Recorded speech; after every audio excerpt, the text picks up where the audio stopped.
Hello guys, ഞങ്ങൾ ഇന്ന് കന്യാകുമാരിയിലേക്ക് മുൻമുടിയിലേക്ക് ഒരു മനോഹരമായ ട്രിപ്പ് പോവുകയാണ്.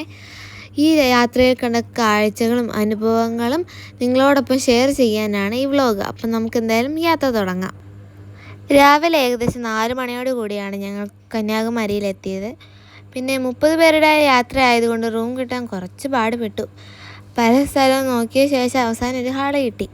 അവിടെ എത്തി എല്ലാവരും ഒന്ന് ഫ്രഷായി റെഡിയാകുമ്പോഴേക്ക് ഏകദേശം 6 മണിയായി. പിന്നീട് എല്ലാവരും ചേർന്ന് ഉദയം കാണാൻ പുറപ്പെട്ടു. കന്യാകുമാരിയിലെത്തിയപ്പോൾ ആദ്യം ഫീൽ ചെയ്തത് അവിടുത്തെ തിരക്കായിരുന്നു. സൂര്യോദയം കാണാൻ ഒരുപാട് ആൾക്കാർ കാത്തു നിന്നിരുന്നു. ഞങ്ങൾ അതേ എക്സൈറ്റ്മെൻറ്റിലായിരുന്നു. പക്ഷെ മഴക്കാറും മേഘവും കാരണം ഉദയം ശരിയായി കാണാൻ പറ്റിയില്ല.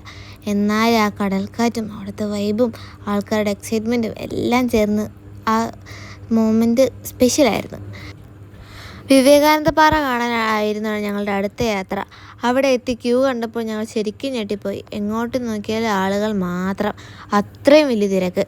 എന്നാലും വിവേകാനന്ദ പാറ കാണണം എന്ന ആഗ്രഹം കൊണ്ട് ഞങ്ങൾ ക്യൂ നിൽക്കാൻ തന്നെ തീരുമാനിച്ചു. അത്രയും ദൂരം യാത്ര ചെയ്ത് വന്നതിൻ്റെ പ്രധാന കാരണം അതായിരുന്നു. പക്ഷെ അതിനിടെ ഞങ്ങളുടെ ടൂർ കോർഡിനേറ്റേഴ്സ് പറഞ്ഞു, വലിയ തിരക്കാണ്, ഇപ്പോൾ ക്യൂ നിന്നാൽ വൈകുന്നേരം ആയാലും തീരത്തില്ല, അതുകൊണ്ട് നമുക്കിനി പൊന്മുടിയിലേക്ക് പോകാം. പിന്നെ ഓൺലൈൻ വഴി നമുക്ക് ക്യൂവിൽ നിൽക്കാതെ ഒരാൾക്ക് 300 രൂപ എന്ന രീതിയിൽ പോയി വിവേകാനന്ദ പാറ കാണാൻ പറ്റുമെന്നുണ്ടായിരുന്നു. അങ്ങനെ ചെയ്താൽ പൊന്മുടിയിലേക്ക് പോകാൻ ടൈം പോകും എന്ന് കോർഡിനേറ്റേഴ്സ് പറഞ്ഞു. ഞങ്ങൾ ഈ വിവേകാനന്ദ പാറയിലേക്കുള്ള യാത്ര ക്യാൻസൽ ചെയ്തെന്ന് അവർ പറഞ്ഞു. ആ വാക്ക് കേട്ടപ്പോൾ ശരിക്കും വലിയ ഷോക്കായിരുന്നു. കാരണം കന്യാകുമാരി ട്രിപ്പിൽ ഏറ്റവും കൂടുതൽ കാണാൻ ആഗ്രഹിച്ചിരുന്ന വിവേകാനന്ദ പാറ തന്നെയായിരുന്നു. അപ്പോൾ ശരിക്കും ഒരുപാട് സങ്കടമായി. ഇത്ര അടുത്തെത്തിയിട്ട് കൺമുന്നിൽ കണ്ടിട്ടും ആ സ്ഥലത്ത് പോകാൻ പറ്റാതെ പോയത് ഭയങ്കര സങ്കടമായിപ്പോയി. ഞങ്ങളെല്ലാവർക്കും വിവേകാനന്ദ പാറ കാണാനും ഗ്ലാസ് ബ്രിഡ്ജിൽ കയറാനും തിരുവള്ളുവർ സ്റ്റാച്യു അടുത്ത് നിന്ന് കാണാനും ഒരുപാട് ആഗ്രഹം ഉണ്ടായിരുന്നു. ആ സ്വപ്നങ്ങളൊക്കെ മനസ്സിൽ വെച്ചാണ് ഈ ട്രിപ്പിലേക്ക് വന്നത്. പക്ഷെ ഒറ്റ നിമിഷം കൊണ്ട് അതെല്ലാം തകർന്നു പോയതുപോലെ തോന്നി. ആ സമയത്ത് ശരിക്കും ആരോട് എന്ത് പറയണമെന്ന് പോലും അറിയില്ലായിരുന്നു. ഒരുപാട് പേർക്ക് വിഷമമുണ്ടായിരുന്നു, അത് മുഖത്ത് കാണാമായിരുന്നു. പക്ഷെ ആരും ഒന്നും പറഞ്ഞില്ല. കോർഡിനേറ്റർ തീരുമാനമെടുത്തു, എല്ലാവരും അതനുസരിച്ചു. ട്രിപ്പ് തുടങ്ങുന്നതിന് മുൻപ് കോർഡിനേറ്റേഴ്സ് പറഞ്ഞത് വിവേകാനന്ദ പാറ കാണാൻ ക്യൂ നിൽക്കണം, അതുകൊണ്ട് രാവിലെ തന്നെ പോകണമെന്നായിരുന്നു. അതുപോലെ തന്നെ ഒരു 11 മണി വരെ കന്യാകുമാരിയിൽ സ്പെൻഡ് ചെയ്ത് അതിനുശേഷമാണ് പൊന്മുടിയിലേക്ക് തിരിക്കുക എന്നും പറഞ്ഞിരുന്നു. പക്ഷെ രാവിലെ ഏകദേശം 7:30 ആയപ്പോൾ തന്നെ നമുക്ക് പൊന്മുടിയിലേക്ക് പോകാമെന്ന് അവർ പറഞ്ഞു. സത്യത്തിൽ അത് ഞങ്ങൾക്ക് വളരെ മോശം അനുഭവമായി. ഇത്രയും ദൂരം യാത്ര ചെയ്ത് വന്നിട്ടും ഏറ്റവും കൂടുതൽ കാണാൻ ആഗ്രഹിച്ച സ്ഥലം കാണാതെ മടങ്ങേണ്ടി വന്നതും ഇന്നും ചെറിയ വിഷമമായി മനസ്സിൽ നിൽക്കുന്നു. പിന്നെ ഞങ്ങളോട് കോർഡിനേറ്റർ പറഞ്ഞു, നിങ്ങൾ വേണമെങ്കിൽ 1 മണിക്കൂർ സമയമുണ്ട്, ഷോപ്പിങ്ങും പിന്നെ ഫുഡൊക്കെ കഴിച്ചിട്ട് നിങ്ങൾ വരാൻ വേണ്ടി പറഞ്ഞു.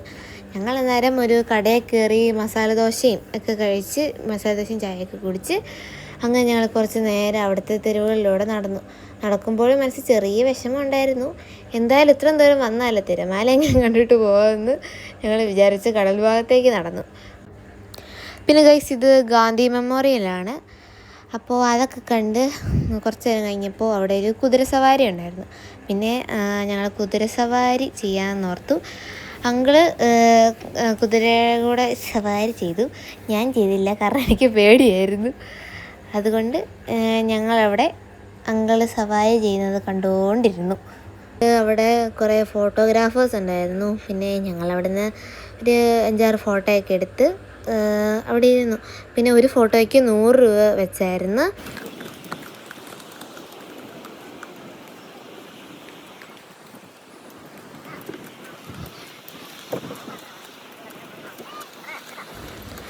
അങ്ങനെ അങ്കിൾ കുതിരസവാരിയൊക്കെ കഴിഞ്ഞ് ഇവിടെ റെസ്റ്റ് എടുത്തുകൊണ്ടിരിക്കുകയാണ്. പിന്നെ ഞങ്ങൾ ഇവിടെ ബെഞ്ചിലിരുന്ന് കുറച്ച് നേരം കടലിൻ്റെ ഭംഗി ആസ്വദിച്ചു കൊണ്ടിരുന്നു.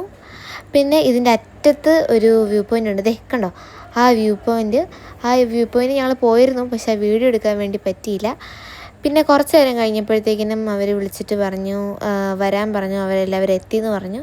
പിന്നെ ഞങ്ങൾ അവിടുന്ന് ഒരു ഓട്ടോ വിളിച്ച് നേരെ ബസ് കിടക്കുന്നിടത്തോട്ട് ചെന്നു. അവിടെ എല്ലാവരും വന്നിട്ടുണ്ടായിരുന്നു. പിന്നെ അവിടെ ഒരു അപ്പച്ചൻ തുണി വെക്കുന്നുണ്ടായിരുന്നു. അവിടെ നിന്ന് കുറച്ച് സാധനമൊക്കെ വാങ്ങിച്ചു. പിന്നെ ആ കാണുന്നതാണ് ഞങ്ങൾ താമസിച്ച ബിൽഡിങ്. പിന്നെ ഞങ്ങൾ നേരെ വണ്ടി കയറി തിരിച്ചു. അങ്ങനെ വിവേകാനന്ദ പാറ കാണാൻ വന്ന ഞങ്ങളുടെ കന്യാകുമാരി യാത്ര അവസാനം കുറച്ച് തെരുവ് കാഴ്ചകളും കടലോർമ്മകളും മാത്രം ബാക്കി വെച്ച് അവസാനിച്ചു. കുറച്ചു നേരത്തെ യാത്രയ്ക്ക് ശേഷം ബസ് ഒരു വലിയ പാലസിൻ്റെ മുൻപിൽ നിർത്തി. ഇറങ്ങിക്കോളൂ എന്ന് പറഞ്ഞു.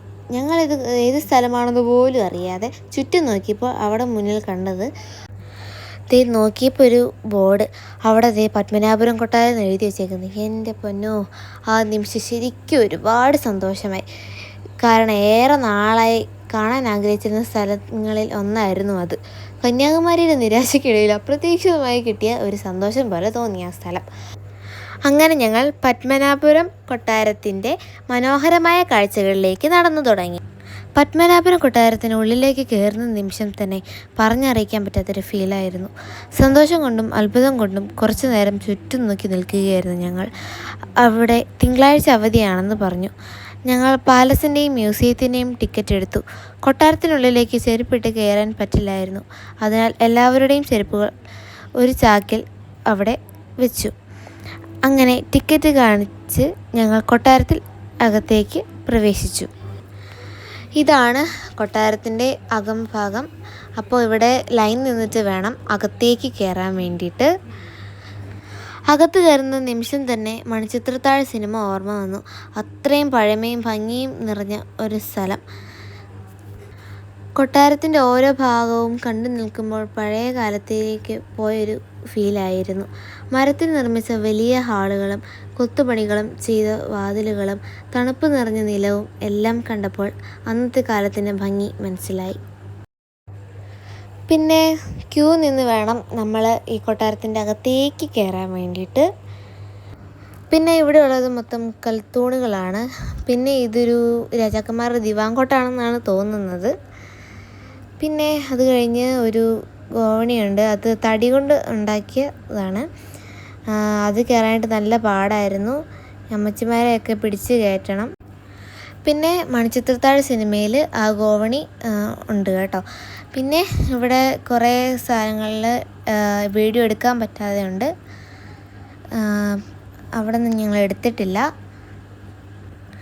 പിന്നെ പാട്ട് സീനിൽ ഇവിടെ ലാലേട്ടനൊക്കെ ഓടി വരുന്ന ഒരു സീനുണ്ടായിരുന്നു. അപ്പോൾ അതുപോലെ എനിക്ക് തോന്നി.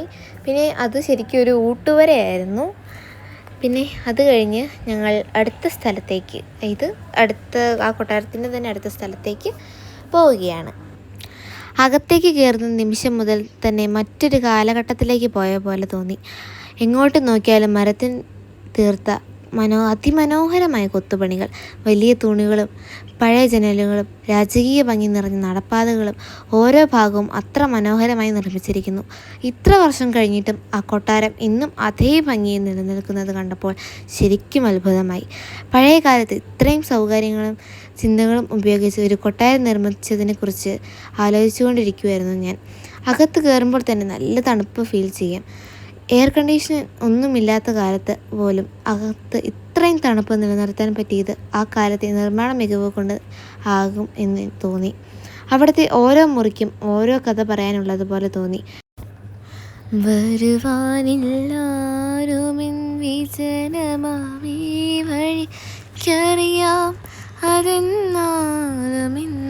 പിന്നെ ഈ ഇടനാഴിയിലാണോ നമ്മുടെ ഗംഗ ഹല്ലീനെ പൂട്ടിയിട്ടത്?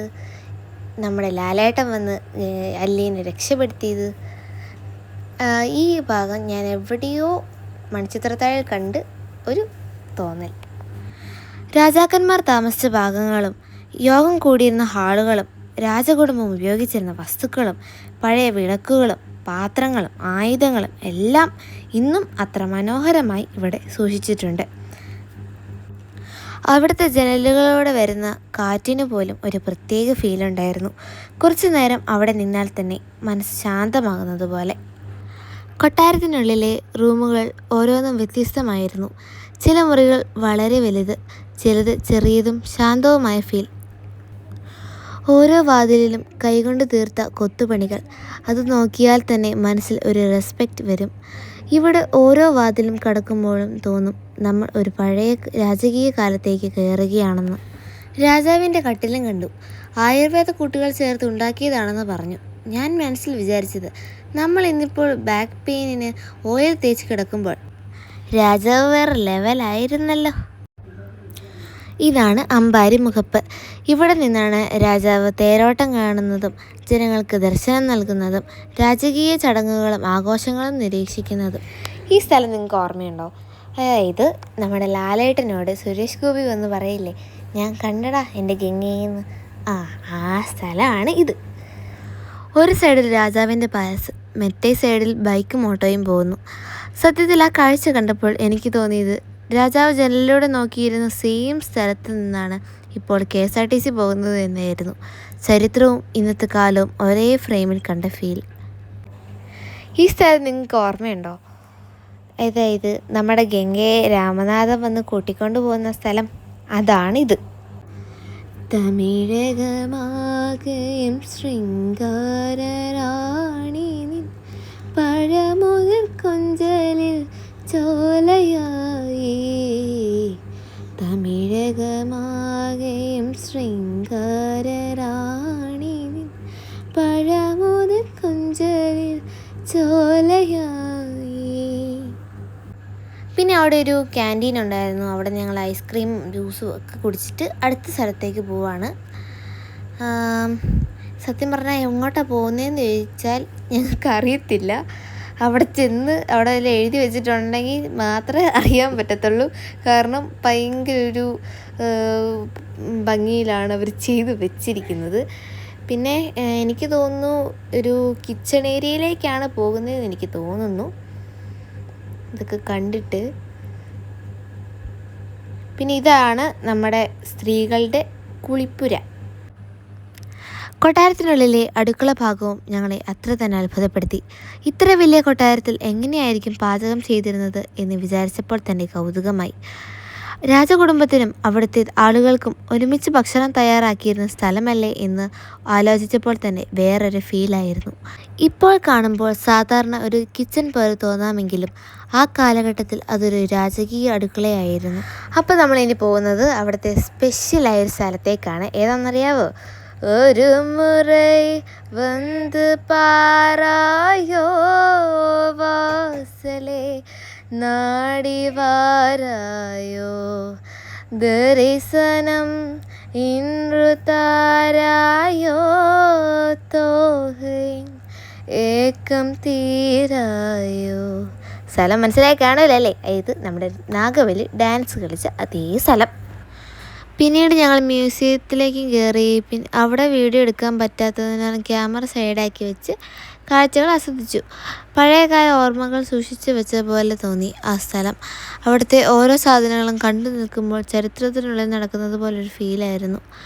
അങ്ങനെ പത്മനാഭപുരം കൊട്ടാരത്തിലെ മനോഹരമായ ഓർമ്മകളിലൂടെ ഞങ്ങൾ പുറത്തേക്കിറങ്ങി. അപ്പോഴേക്കും ഉച്ച സമയമായിരുന്നു. എല്ലാവർക്കും നല്ല വിശപ്പും ഉണ്ടായിരുന്നു. പിന്നീട് ഞങ്ങൾ ഊട്ടുപുര എന്ന ഹോട്ടലിൽ കയറി നാടൻ കേരള ഫുഡ് കഴിച്ചു. ചോറും കറിയും എല്ലാം ചേർന്ന ആ സാധാരണ ഊണിനും യാത്രയുടെ ക്ഷീണത്തിനും ഇടയിൽ ഒരു പ്രത്യേക രുചിയുണ്ടായിരുന്നു. ഭക്ഷണം കഴിച്ചു കഴിഞ്ഞ് കുറച്ചു നേരം വിശ്രമിച്ച ശേഷം വീണ്ടും എല്ലാവരും ബസ്സിൽ കയറി. ഇനി അടുത്ത യാത്ര പൊന്മുടിയിലേക്ക്. അങ്ങനെ പത്മനാഭപുരം കൊട്ടാരത്തിൻ്റെ റോയൽ ഫീലൊക്കെ കഴിഞ്ഞ് ഞങ്ങൾ വീണ്ടും ബസ്സിൽ കയറി. ഞങ്ങളെല്ലാവരും വിചാരിച്ചത് ഇനി നേരെ പൊന്മുടിയിലേക്കാണെന്നാണ്. കാരണം രാവിലെ മുതൽ പൊന്മുടി പൊന്മുടി എന്ന് പറഞ്ഞ് ഞങ്ങളെ മെൻ്റലി റെഡിയാക്കിയല്ലോ. പക്ഷേ കുറച്ച് കഴിഞ്ഞപ്പോൾ ബസ് വന്ന് നിന്നത് നെയ്യാർ ഡാമിൽ. അപ്പോഴേക്കും സമയം 3 മണി കഴിഞ്ഞിരുന്നു. ഞങ്ങൾ ഇറങ്ങി ചുറ്റും നോക്കി. ഇതാണോ നമ്മുടെ പൊന്മുടിയുടെ ഇൻട്രോ എന്നൊരു ഫീൽ. അവിടെ പ്രത്യേകിച്ച് വലിയ കാഴ്ചകളൊന്നും ആദ്യം തോന്നിയില്ല. അങ്ങനെ കുറച്ച് നേരം കഴിഞ്ഞ് പാനിപൂരി കഴിച്ചു. കാരണം ടൂറിൽ കാണാൻ കിട്ടിയില്ലെങ്കിലും കഴിക്കാൻ കിട്ടുന്നുണ്ടല്ലോ. പിന്നീട് കോർഡിനേറ്റേഴ്സ് പറഞ്ഞു ഡാമിൻ്റെ മുകളിൽ കയറാം. അങ്ങനെ വീണ്ടും വണ്ടിയിൽ കയറി ഡാമിൻ്റെ മുകളിലേക്ക് പോയി. എൻട്രി പാസ് എടുത്തു. ഭാഗ്യത്തിന് അവിടെ വലിയ ക്യൂ ഒന്നും ഇല്ലായിരുന്നു. അതുകൊണ്ട് കോർഡിനേറ്റേഴ്സിൻ്റെ മുഖത്ത് ചെറിയ സമാധാനം വന്നതുപോലെ തോന്നി. ഇവിടെയെങ്കിലും ക്യൂ ഇല്ലല്ലോ ദൈവമേ എന്ന റിലീഫ്. അങ്ങനെ ചെറിയ ചാറ്റൽ മഴയും കൊണ്ട് ഞങ്ങൾ ഡാമിൻ്റെ മുകളിലൂടെ നടന്നു. കുറച്ച് ഫോട്ടോ എടുത്തു. കാറ്റും മഴയും ഒക്കെ ചേർന്നപ്പോൾ അറ്റ്മോസ്ഫിയർ കൊള്ളാമായിരുന്നു. പിന്നീട് ടവറിൽ കയറി വ്യൂ കണ്ടു. അവിടെ ബോട്ടിങ്ങും ഉണ്ടായിരുന്നു. പക്ഷേ ബോട്ടിങ്ങിൽ പോകാൻ 6 പേർ വേണം. ഞങ്ങളോടൊപ്പം വന്ന പകുതി ആളുകളെയും കാണാനില്ല. അങ്ങനെ ഞങ്ങൾ കുറച്ച് പേർ അവിടെ ഈച്ചയായിട്ട് ഇരുന്നു. സത്യത്തിൽ പറഞ്ഞാൽ നല്ല ബോറിംഗ് ആയിരുന്നു. പിന്നീടാണ് അസൽ ടെസ്റ്റ് മനസ്സിലായത്. ടൂർ കോർഡിനേറ്റേഴ്സിൻ്റെ മക്കൾ സ്വിമ്മിങ്ങിന് പോയിരിക്കുകയാണ്. അവർ വെള്ളത്തിൽ ചില്ലടിച്ച് കുളിച്ചു വരുന്നത് വരെ നമ്മൾ വെയിറ്റ് ചെയ്യണമെന്ന്. പാവം, അവരെ കുറ്റം പറഞ്ഞിട്ട് കാര്യമില്ലല്ലോ. കാരണം ഞങ്ങൾ വിവേകാനന്ദപ്പാറ കാണാൻ ടൈമില്ലായിരുന്നു. പക്ഷേ സ്വിമ്മിങ്ങിന് നല്ല ടൈമുണ്ടായിരുന്നു. അങ്ങനെ കുറച്ച് കഴിഞ്ഞ് കോർഡിനേറ്റർ വന്ന് പറഞ്ഞ ഡയലോഗ് ആണ് ഹൈലൈറ്റ്. ഇതാണ് നെയ്യാർ ഡാം, എങ്കിലും ഇത് തന്നെയാണ് നമ്മുടെ പൊന്മുടി. പൊന്മുടി ശരിക്കും കണ്ടതായിട്ട് കരുതിക്കോ. ഇനി വീട്ടിലേക്കാണ്. വെറുതെ പറഞ്ഞാണ് കേട്ടോ. സത്യത്തിൽ അപ്പോൾ എനിക്ക് തോന്നിയത് ചക്ക തന്നെയാണ് താമര, താമര തന്നെയാണ് ചക്ക എന്ന അവസ്ഥ. ഞങ്ങൾ വന്നത് എന്തിനായിരുന്നു? Vivekanandappara, glass bridge, Thiruvallur statue, Ponmudi. പക്ഷെ കിട്ടിയത് queue, wait, Neyyar dam, swimming break. സത്യത്തിൽ ഈ ടൂർ ഞങ്ങൾക്ക് ഭയങ്കര സർപ്രൈസ് തന്നു. പറഞ്ഞ സ്ഥലങ്ങളിൽ പോയില്ല, പറയാത്ത സ്ഥലങ്ങളിലാണ് കൂടുതൽ പോയത്. ഒരു കാര്യം മാത്രം പറയാം, പത്മനാഭപുരം കൊട്ടാരം കൂടി ഇല്ലായിരുന്നെങ്കിൽ ഈ വ്ളോഗ് ഒരു ഇമോഷണൽ ഡാമേജ് ആയേനെ. എന്തായാലും ഈ ട്രിപ്പ് ജീവിതത്തിൽ മറക്കാൻ പറ്റില്ല. കാരണം ഇങ്ങനെയൊരു അൺപ്രഡിക്റ്റബിളായ ടൂർ എക്സ്പീരിയൻസ് ഫസ്റ്റ് ടൈമാണ്. ക്ഷീണം ഉണ്ടെങ്കിലും ബസ്സിൽ പാട്ട് വെച്ചപ്പോൾ മൂഡ് മുഴുവൻ മാറി. ചിലർ ചില്ലായിരുന്നു, ചിലർ വിൻഡോ സൈഡ് കാറ്റ് കൊണ്ട് റിലാക്സായി. അങ്ങനെ ആ ദിവസത്തെ എക്സ്പീരിയൻസ് മനസ്സിൽ ഓർമ്മയായി മാറ്റി. പാട്ട് കേട്ട് ചില്ലടിച്ച് ഞങ്ങൾ തിരികെ വീട്ടിലേക്കുള്ള യാത്ര പൂർത്തിയാക്കി. അപ്പോൾ ഇത്രയൊക്കെയായിരുന്നു ഞങ്ങളുടെ കന്യാകുമാരി പൊന്മുടി ട്രിപ്പ്. വീഡിയോ ഇഷ്ടപ്പെട്ടെങ്കിൽ ലൈക്കും ഷെയറും സബ്സ്ക്രൈബും ചെയ്യണേ. അപ്പോൾ അടുത്ത വീഡിയോ ആയിട്ട് വീണ്ടും വരാം. ടാറ്റാ.